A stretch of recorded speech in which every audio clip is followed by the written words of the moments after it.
स्वागत है आशु कश्यप जी, वक्तव्य प्रस्तुत कीजिए। अस्मद्गुरुभ्यो नमः। अस्मत् परम गुरुभ्यो नमः। अस्मत् सर्वगुरुभ्यो नमः। श्रीरामानुजाय नमः। श्रीमते रामानुजाय नमः। श्री राधा कृष्णाभ्याम। लंबोदर परम सुंदर मेघदंतम सीताम्बरनयनम परमं पवित्रम उद्यद्य दिवाकर निभोजकांतिकांतम विघ्नेश्वर सकल विघ्नहरम नमामि। शरीरं स्वरूपं ततो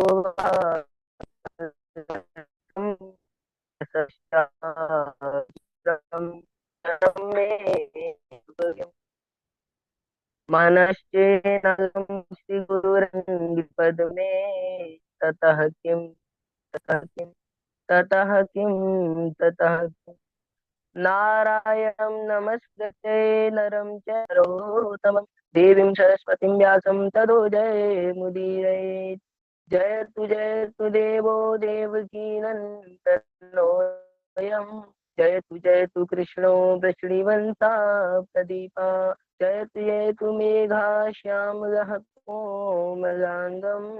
जयतु पृथ्वी भारिणासो मुकुन्दा। बर्हापीडं नटवरवपुः कर्णयो कर्णिकारं बिभ्रद्वासः कनककपिशं वैजयन्तीं तमालां। रन्ध्रानवेरोडधरसुदया पूरयन् गोपवृन्दैः वृन्दारण्यं सुवटपदरमणं प्राविशद्गीतकीर्तिः। श्री राधे मेरी मात है, पिता मेरे घनश्याम। इन दोनों के चरणन में मेरा कोटि कोटि प्रणाम। गौ गौरा सुत श्री गणेश का धरूं हृदय में ध्यान। बिनती चरणों में करूं बिनती चरणों में करूं प्रभु राखो मेरी साथ। धवल वशन माँ धारणी विनती बारंबार। नवल शब्द नव भाव रे बड़े कलम की धार। मैं मूर्ख मति मंद माँ तुम गुड़ की भंडार। कृपा करो माँ भारती दे दो ज्ञान अपार। श्री रामचंद्र के लाडले श्री प्यारे हनुमान। आय के आसन ग्रहण करो तुम्हें बंधन बारंबार। चलो सखी हम वहाँ चले जहाँ बसे गजराज। माखन बेचत हरि मिले एक पंक्ति दो काज। आए हो तो प्रेम से लो हरि का नाम। सब भक्तों को मेरी ओर से जय जय सीताराम। जय जय राधे श्याम। अच्युत कल्याण गुणगण निधान सर्वेश्वर सर्वाधिपति। अकारण करुणा वरुणा गए। अकारण करुणा कारक सकल जन कल्प साप हरत। परात्पर पर ब्रह्म नंद नंदन यशोदा नंदन श्री कृष्ण भगवान एवं उनकी अलाहदनीय शक्ति दशवान दुलारी वर्षाने वाली ब्रजेश्वरी श्री राधे रानी के पावन चरणार बिंदों में दास का बारंबार प्रणाम। अनंत बलवंत कथा के रसिक श्री हनुमान जी महाराज। प्रातः स्मरणीय श्री सद्गुरुदेव महाराज एवं कथा का श्रवण कर रहे सभी विद्वजन भगनी बांधव सभी के हृदय पटन में इस स्वरूप में विराजमान मेरे गोविंद को मेरा बारंबार प्रणाम। आप सभी भक्तों को मेरी ओर से जय श्री राधे। आज श्री गोवर्धन लीला में प्रवेश करने से पूर्व हम अपनी मन बाड़ी तन तीनों को पवित्र करने के लिए कुछ क्षण हरि नाम संकीर्तन करेंगे। उसके पश्चात बड़े सुंदर प्रसंग में हम सब प्रवेश करेंगे। आइए चलते हैं संकीर्तन की ओर।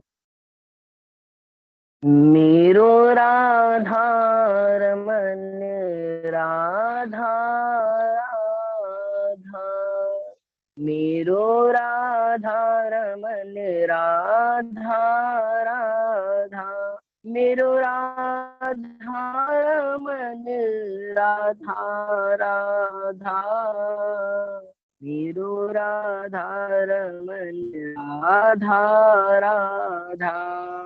माथे पे मुकुट देखे, चंद्रिका चटके देखी, छवि की लटके देखे, रूप रस पीजिए, रूप रस पीजिए, रूप रस पीजिए। लोचन बेसाग देख, गले कुंज माग देख, अधरे रसाग देख, नित्य चाब पीजिए, नित्य चाब पीजिए, नित्य चाब पीजिए। कुंडल हलन देखे, अलक पलक देख, पलक चलन देख, सर्वस्व दीजिए, सर्वस्व दीजिए, सर्वस्व दीजिए। पीतांबर की झोल देख, मुररी की ओर देख, साबरे की ओर देख, नेकी मोरी कीजिए, नेकी मोरी कीजिए, नेकी मोरी कीजिए। मेरो राधा रमन राधा राधा, मेरो राधा रमन राधा राधा। जब से निरखो है श्याम पिया, तब से द्रग धीर धरे, कहो कैसे धरे, कहो कैसे धरे, कहो कैसे। नैन को बाण करारो लग्यो, मुस्कान को भाव पूरे, कहो कैसे पूरे, कहो कैसे पूरे, कहो कैसे। बाकी अदा बड़ी तीखी लगे, गट में फंस के निक से मन कैसे, निक से मन कैसे। भूत जो हो ये तो झाड़े झड़े, नंद पूत लगो है झड़े, कहो कैसे झड़े, कहो कैसे झड़े, कहो कैसे। मेरो राधा रमन राधा राधा, मेरो राधा रमन राधा राधा। शेष महेश गणेश दिनेश सुरेश ही जाहि निरंतर गावे, निरंतर गावे, निरंतर गावे। जाहि अनादि अनंत अखंड अछेद अवेद, सुवेद बतावे, सुवेद बतावे, सुवेद बतावे। नारद से सुख जास रटे, पछिहारे तो पुन पार न पावे, पार न पावे, हाँ पार न पावे। ताही अहीर की छोहरिया, छछिया भर छाछ पे नाच नचावे, हाँ नाच नचावे, हाँ नाच नचावे। मेरो राधा रमन राधा राधा, मेरो राधा रमन राधा राधा। मेरा एक तू ही तू है, मेरा सिर्फ तू ही तू है, मुझे तेरी ही तमन्ना, मुझे तेरी आरज़ू है, मुझे तेरी आरज़ू है, मुझे तेरी आरज़ू है। इस दिल में तू ही बैठा, बैठी है राधा प्यारी, बर्बाद जिंदगी है, बेचैन हूँ मुरारी, बेचैन हूँ मुरारी, बेचैन हूँ मुरारी। ओ क्यों न नाज मुझको, राधे में दास तेरा, इस दिल का क्या है कहना, जिस दिल में तू ही तू है, जिस दिल में तू ही तू है, जिस दिल में तू ही तू है। मेरो राधा रमन राधा राधा, मेरो राधा रमन राधा राधा, मेरो राधा रमन राधा राधा, मेरो राधा रमन राधा राधा। जय श्री राधे। एक बार श्री सुखदेव जी राजा परीक्षित को बताते हैं कि परीक्षित, एक बार नंदालय में बहुत धूमधाम से तैयारियां होने लगी, अनेकों प्रकार के पकवान बनने लगे। तो भगवान श्री कृष्ण ने अपने बाबा नंद बाबा से पूछा कि बाबा, आज कौन सा उत्सव है आप जिसके उपलक्ष्य में इतने पकवान बना रहे हो, इतनी तैयारियां कर रहे हो। तब नंद बाबा ने कहा कि पर्जन्यो भगवान इंद्रो मेघस्तयात्म मूर्तया। बेटा, मेघों के क्या राजा है? भगवान इंद्र हैं, और जिनकी कृपा से हमें जल की आए? प्राप्ति होती है, और जल से जीवों को जीवन की प्राप्ति होती है। इसीलिए हम जल के देवता इंद्र देव की पूजा करने की तैयारी कर रहे हैं।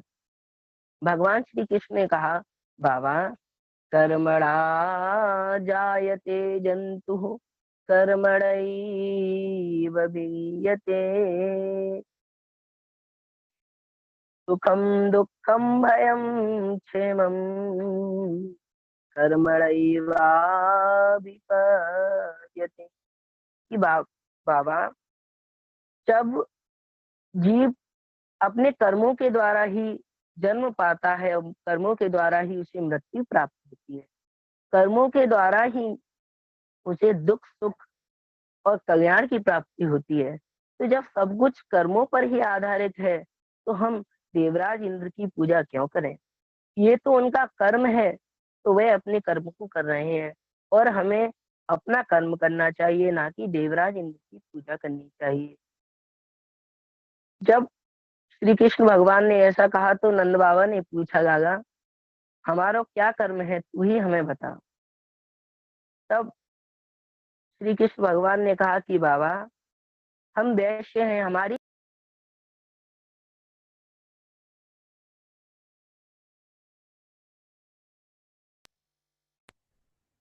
और गौ पालन करना, ब्याज लेना व देना, ये हमारी वृत्तियां हैं। इनमें से हम गौ पालन करते हैं, तो गौ पालन के लिए हमें हरी हरी घास चारा ये सब तो गिरिराज जी से प्राप्त होता है, तो हमें इंद्र देव के स्थान पर उनकी पूजा करनी चाहिए।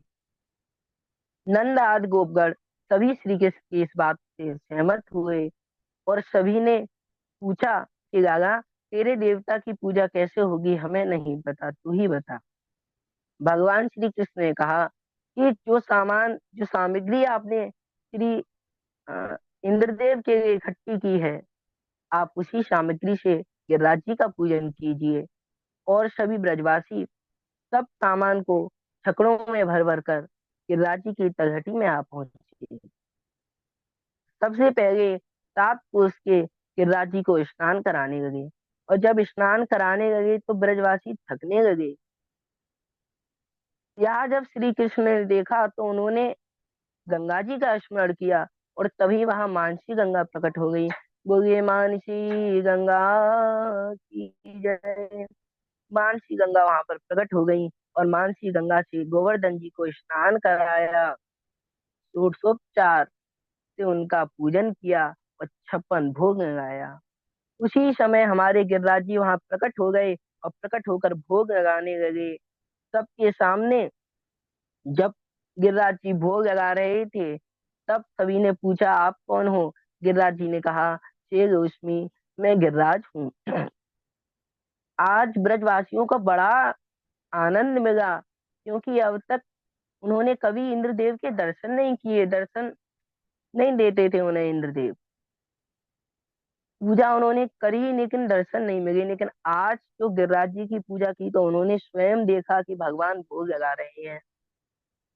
एक तरफ तो भगवान श्री कृष्ण पूजा करवा रहे हैं, एक तरफ खुद ही पूजा को ग्रहण कर रहे हैं, और सबने देखा। लेकिन देखते ही उन्होंने देखा कि गिरिराज जी तो रुकने का नाम ही नहीं ले रहे, और सब भोग समाप्त होता जा रहा है। तब ग्वाल वालों ने श्री कृष्ण से कहा कि गागा, तेरो देवता तो ऐसो है कि सब कुछ खाए जा रहो है, हमारे लिए कुछ ना छोड़ेगो का।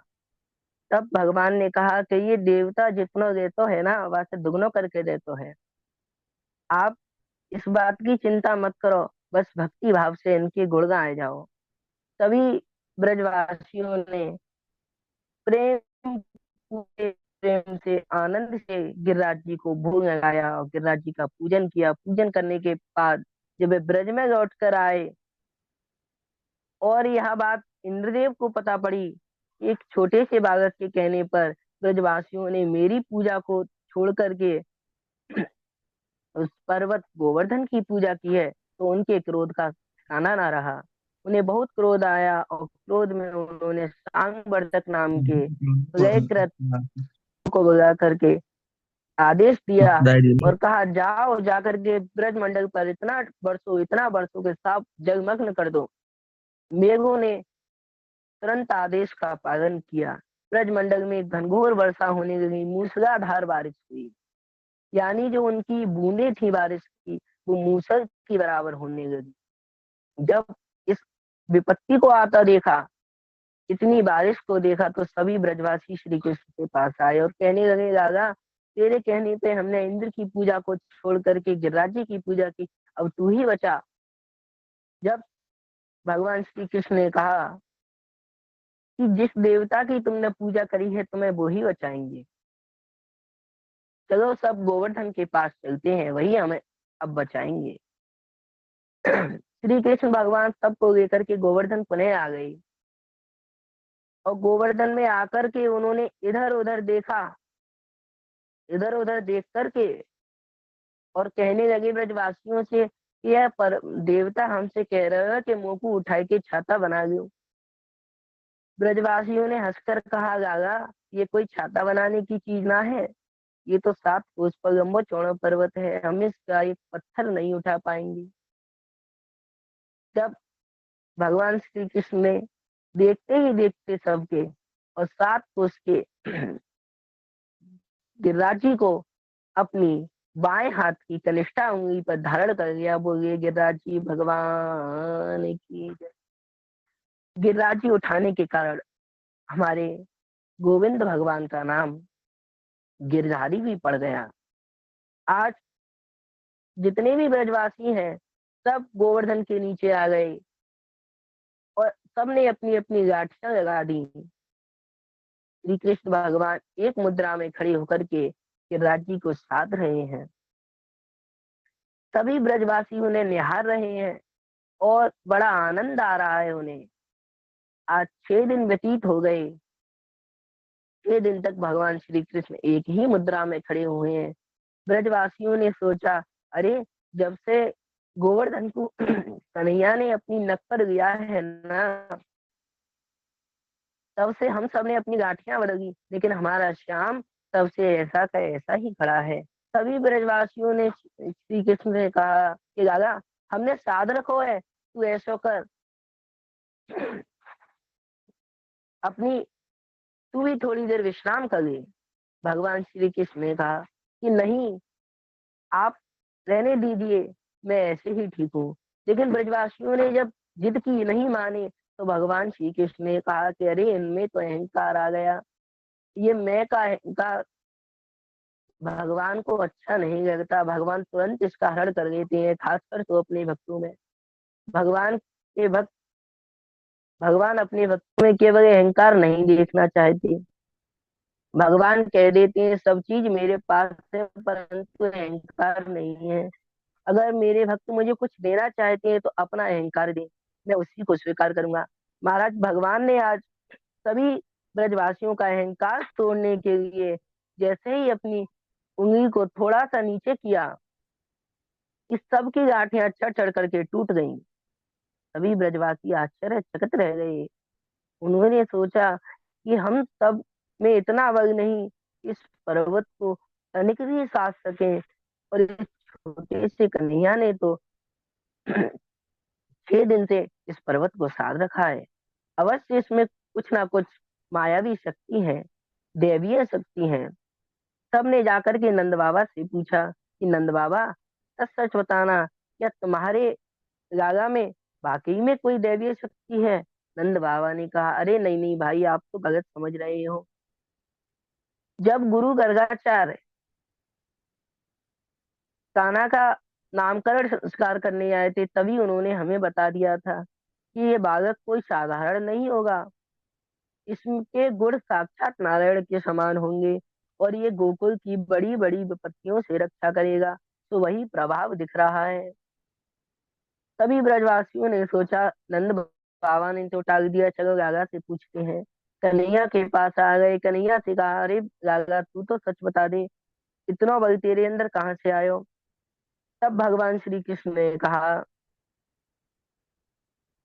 कि कछु माखन को बल बड़्यो, कछु गोपिन करी सहाय, श्री राधा जी की कृपा से मैंने गोवर्धन लियो उठाए। अरे मैंने कुछ ना करो, ये तो राधे रानी की कृपा है और आप सभी का प्यार दुलार है। मैया को माखन है, माखन को बल मेरे अंदर है, जा बल पे मैंने गोवर्धन को उठा लिया। महाराज ब्रजवासियों ने सच नहीं माना, बोले नहीं राजा, तू तो हमसे झूठ कह रहे हो। तब भगवान ने कहा कि नहीं, मेरे देवता ने जब मैंने गोवर्धन को उठाया था, तभी उन्होंने मुझे एक वरदान दिया था कि जो तुम्हें निहारेगा उसका बल तेरे अंदर आ जाएगा। तो जब से मैं खड़ा हूं ना, तब से तुम मुझे एक तक निहारे जा रहे हो। तो आप सभी का बल मेरे अंदर आ गया और मैंने गोवर्धन को उठा लिया। अब सभी ब्रजवासी समझ गए कि राजा तो कुछ ना बताएगा। सभी ने जोर से जय जयकार करने लगे, हाथी घोड़ा पाल की जय, कन्हैया लाल की, हाथी घोड़ा पाल की जय, कन्हैया लाल की। सभी गोवर्धन, इधर जब मेघों ने देखा तो मेघ भी हार गए बरस बरस कर, क्योंकि प्रभु श्री कृष्ण ने 7 दिन तक गोवर्धन को अपनी छोटी उंगली पर उठाकर रखा था। मेघ भी जहां से आए थे वहीं चले गए। और 7 कोशिकों गिरिवर, 7 बरस को श्याम, 7 दिनानक पढ़ारी। यहाँ भगवान श्री कृष्ण ने 7 दिन तक गोवर्धन जी को अपनी कनिष्ठा उंगली पर उठा करके रखा और ब्रजवासी सभी ब्रज में लौट करके आए। जैसे ही बारिश बंद हुई, गोवर्धन को उन्होंने यथावत स्थान पर रख दिया। बोलिए गोविंद भगवान की जय। अब चलते हैं थोड़ा गोवर्धन जी की ओर। देखिए, गोवर्धन जी थे, ये द्रोणांचल के पुत्र थे। एक बार पुलस्त्य ऋषि इन्हें काशी ले जा रहे थे अपने साथ, लेकिन उन्होंने एक शर्त रखी कि आप जहां मुझे रख दोगे, मैं वहीं स्थिर हो जाऊंगा, फिर वहां से उठूंगा नहीं। जब गोवर्धन की यह शर्त सुनी तो उन्होंने स्वीकार कर ली। और जैसे ही ब्रजभूमि पर आए तो उन्हें बहुत ही तेज लघु शंका होने लगी। ऋषि ने इन्हें वहीं उतार दिया और अपनी शर्त को भूल गए।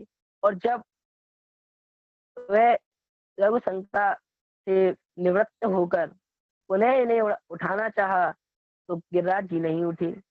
तब उन्होंने, पुलस्त्य ऋषि ने इन्हें श्राप दे दिया कि गिरित्वातीदर्शेन नाकृतो मे मनोरथः, तस्मात् त्वं तिमात्रं हि नित्यं शयतां व्रजो। तुमने मेरा मनोरथ पूर्ण नहीं किया, मैं तुम्हें श्राप देता हूँ, तुम प्रतिदिन तिल तिल करके घटते जाओगे। महाराज तभी से गोवर्धन तिल तिल करके घटने लगे और भगवान श्री कृष्ण की कृपा से आज ब्रज में मंडल में पूजने लगे और आज सारी पूरी विश्व में गोवर्धन की पूजा होती है। दीपावली के बाद गोवर्धन जी आते हैं, उनकी पूजन हम सभी बड़े प्रेम और उल्लास से करते हैं। गिरिराज जी महाराज की 7 कोस की परिक्रमा है, और बताते हैं जो कोई भी इस 7 कोस की परिक्रमा को पूरी करता है गिरिराज जी उसकी सभी मनोकामनाओं को पूरी करते हैं। वो गिरिराज जी महाराज की जय। राजा परीक्षित से श्री सुखदेव जी महाराज कहते हैं कि परीक्षित, एक बार कार्तिक एकादशी का पावन पर्व था और नंद बाबा ने व्रत रखा था।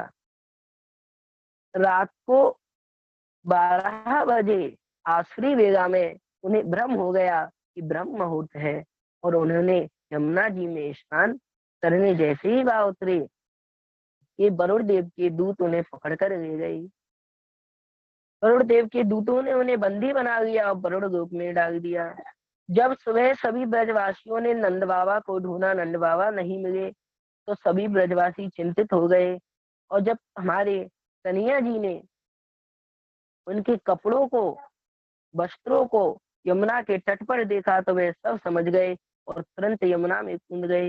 यमुना में जाकर वे वरुण लोक पहुंचे, और वहां जैसे ही वरुण देव ने देखा कि भगवान श्री कृष्ण आए हैं, तो खड़े हो गए और कहने लगे, प्रभु आज मेरा जन्म पाना सफल हो गया, शरीर धरना धारण करना सफल हो गया। आज स्वयं साक्षात नारायण मेरे यहाँ आए हैं। अपनी सिंहासन पर से उठ गए और श्री कृष्ण को बैठा गया। कहा, प्रभु कहिए आपका किस कारण आना हुआ। भगवान श्री कृष्ण कहने लगे, हे वरुणदेव, आपके जो सेवक है वे मेरे बाबा नंद बाबा को यहाँ उठाकर ले आए हैं। वरुणदेव ने कहा, प्रभु हमसे हमें क्षमा कर दीजिए, मेरे सेवकों से गलती हो गई, आगे से ऐसा नहीं होगा, आप अपने बाबा को ले जाइए। वरुणदेव ने अनेकों धन धान्य और मणिया भगवान श्री कृष्ण को दी और नंद बाबा को उनके साथ विदा कर दिया। जब नंद बाबा ने ब्रजवासियों को वर्ण की संपत्ति का वर्णन सुनाया, तो ब्रजवासियों के मन में भाव आया कि क्या कभी श्री कृष्ण हमें अपने धाम के दर्शन कराएंगे। भगवान तो सब जानते हैं, सब भक्तों के हृदय में बैठते हैं। प्रभु श्री कृष्ण सभी ब्रजवासियों को लेकर के ब्रह्मांड सभी ब्रजवासियों को लेकर के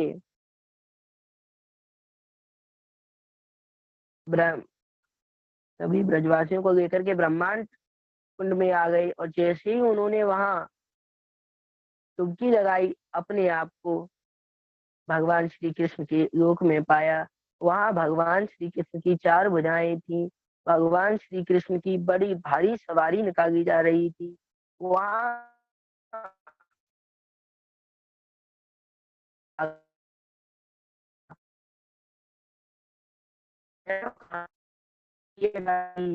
वे द्वार से डांटे हुए, अरे कहीं नहीं है, यहाँ ये हमारे महाराज हैं, और तुम किस प्रकार बोल रही हो उनसे।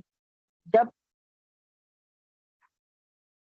इस प्रकार शब्दों को उन्होंने सुना, तो सभी ब्रजवासी दुखी हो गए। बोले, इससे अच्छा तो हमारा वृंदावन है, वहां हम जो चाहे वो बोल सकते हैं। अब ब्रजवासियों को बैकुंठ से घृणा हो गई, इतना अच्छा लगा वृंदावन। और ब्रजवासियों ने कहा कि पिता न पुत्रो पर पालये दशो, माता यशोदा न सुतम प्रयाति, गावश्नैवाग्रतैव यान्ति, कथं वसामोऽत्र विकुण्ठलोके। अरे जहाँ नंद बाबा अपने पुत्र कन्हैया का लालन पालन नहीं करते, मैया यशोदा कन्हैया को लाड नहीं लड़ाती, उस जगह हम नहीं रहना चाहिए। जहाँ कन्हैया हमारा गोवे चरा नहीं जाना, उस वो जगह हमारे रहने योग्य नहीं। अरे इस बैकुंठ में हम तो रहे, जब हमें वृंदावन में ही बैकुंठ की प्राप्ति हो रही है, बैकुंठ के सुखों की प्राप्ति हो रही है, यहाँ हमारा श्याम सुंदर हमारे साथ मिलता है, और यहाँ ईश्वर के रूप में रहा है। महाराज ब्रजवासी कहने लगे कि चाहे मान प्रतिष्ठा मिले न मिले, अपमान गले में बंधा न पड़े। जग भोजन की परवाह न हो, जीवन बिताना पड़े। अभिलाषा नहीं सुख की कोई, दुख नित्य नवीन उठाना पड़े। ब्रज भूमि से बाहर किंतु प्रभु, मुझे भूल के भी ना आना पड़े। ब्रजवासियों ने कहा, जब बैकुंठ में वास नहीं है जो ब्रज में है, तो और संसार में कहाँ होगा। कि मैं कहाँ करूं बैकुंठ में जाए, जहां न नंद यशोदा मैया न गोपी ग्वाल न गाए। जहां नहीं जल यमुना तेरे, और नहीं मन की छाया। परमानंद प्रभु चतुर्वालिनी, वृंदावन छोड़ मेरी जाए जाए। ब्रजवासियों ने ये कहा तो स्वयं को वृंदावन में पाया, और सब बड़े प्रसन्न हो गए, क्योंकि उन्हें उनका पुराना जो वृंदावन था, जो सुख का धाम था, वह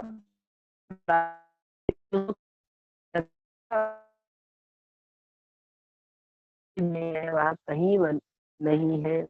और महाराज भगवान श्री कृष्ण ने मृत भक्षण लीला के द्वारा पृथ्वी तत्व का शोधन किया, कालिया नाग के मर्दन के द्वारा जल तत्व का शोधन किया, व्योमासुर के उद्धार के द्वारा आकाश तत्व का, और चणावत के उद्धार के द्वारा वायु तत्व का, दावानल पान के द्वारा अग्नि किया। श्री ने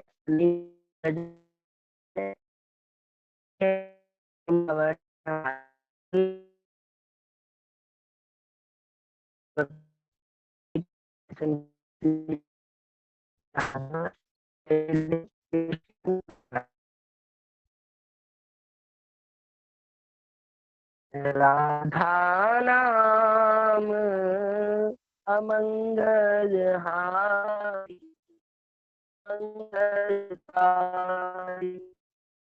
राधा नाम मंगलहारी, राधा नाम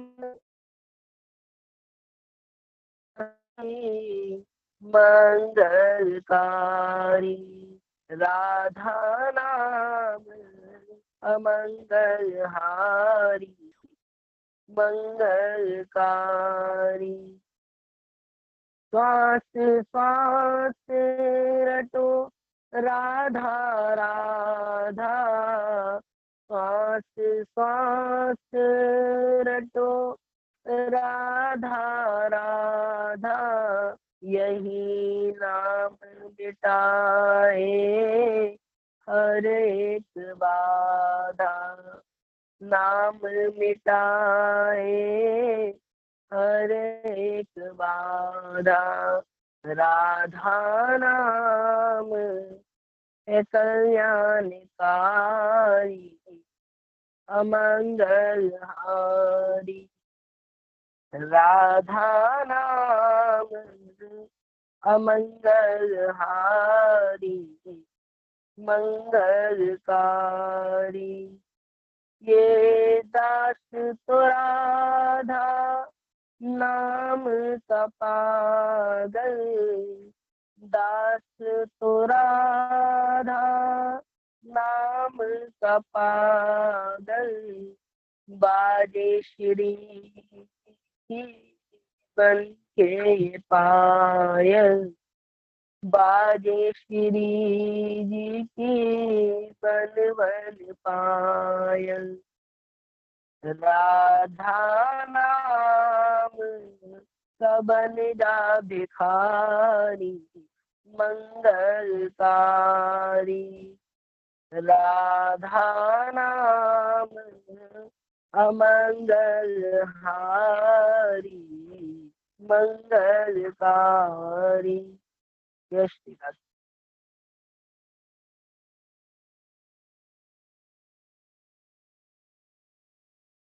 हाँ जी, राधे राधे। अभी आशु कश्यप जी बड़ा ही पावन चरित्र भागवत पुराण का वर्णन कर रहे थे। बहुत अच्छा। बोलने की शैली बहुत बढ़िया है आपकी। और तैयारी भी बहुत अच्छी आंसू कर रहे हैं आप। ठाकुर जी कृपा बनी रहे। है ना, थोड़ा सा लास्ट में नेटवर्क का इशू हुआ, लेकिन ठीक है, वक्त अब बढ़िया रहा आपका। अब झा जी हमारे आगे। बहुत सुंदर आशु जी, बहुत सुंदर। लगातार प्रयास करते रहिए। दिनों दिन आपका वक्तव्य भी अच्छा होता जा रहा है और बोलने का प्रवाह भी बनता जा रहा है। लगन से और मेहनत से हर काम आसान हो जाता है। और आप तो समझदार हैं, जितना अधिक मेहनत करेंगे उतना आपका वक्तव्य या कहिए कि आपकी कथा अच्छी होगी। वक्तव्य तो यहाँ पर हम लोग प्रैक्टिस में कह रहे हैं, लेकिन जो कहीं जाएंगे तो कथा कथा भी अच्छी होगी, क्योंकि आपके ऊपर राधा माधव की कृपा बनी हुई है। और आप जिस अवस्था में जुड़े हुए हैं, तो आगे तो बहुत सुंदर भविष्य है आपके लिए। लगे रहिए। जय श्री राधे। धन्यवाद आप सभी का। अंशु जी बहुत जय हो बढ़िया भैया। आपका रहा। बहुत ठीक है। आशु भैया बहुत उत्तम।